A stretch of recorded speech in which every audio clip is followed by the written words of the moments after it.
వాళ్లే కూల్చేశారు. రష్యాపై సంచలన ఆరోపణలు చేసిన అజర్బైజాన్ అధ్యక్షుడు.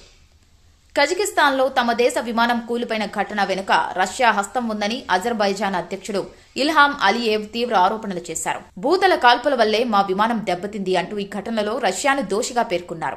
అంతేకాదు, రష్యాలోని కొన్ని వర్గాలు ఈ ఘటన వెనుకున్న నిజాలను దాచిపెట్టి తప్పుడు కథనాలు వ్యాప్తి చేస్తున్నాయని ఆరోపించారు. ఈ ఘటనను దురదృష్టకరంగా అభివర్ణించిన రష్యా అధ్యక్షుడు పుతిన్ బాధ్యత వహించకుండా మౌనం పాటించడం గమనార్హమని అలియేవ్ విమర్శించారు. ఈ వ్యాఖ్యలు అంతర్జాతీయ దౌత్య రంగంలో ఉత్కంఠ రేకెత్తిస్తూ కజకిస్తాన్ ఘటనపై ఆసక్తికర చర్చలకు దారితీశాయి. వాళ్లే కూల్చేశారు. రష్యాపై సంచలన ఆరోపణలు చేసిన అజర్బైజాన్ అధ్యక్షుడు. కజకిస్తాన్లో తమ దేశ విమానం కూలిపోయిన ఘటన వెనుక రష్యా హస్తం ఉందని అజర్బైజాన్ అధ్యక్షుడు ఇల్హాం అలియేవ్ తీవ్ర ఆరోపణలు చేశారు. భూతల కాల్పుల వల్లే మా విమానం దెబ్బతింది అంటూ ఈ ఘటనలో రష్యాను దోషిగా పేర్కొన్నారు.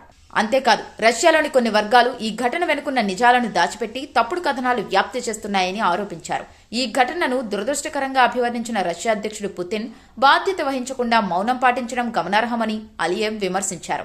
ఈ వ్యాఖ్యలు అంతర్జాతీయ దౌత్య రంగంలో ఉత్కంఠ రేకెత్తిస్తూ కజకిస్తాన్ ఘటనపై ఆసక్తికర చర్చలకు దారితీశాయి.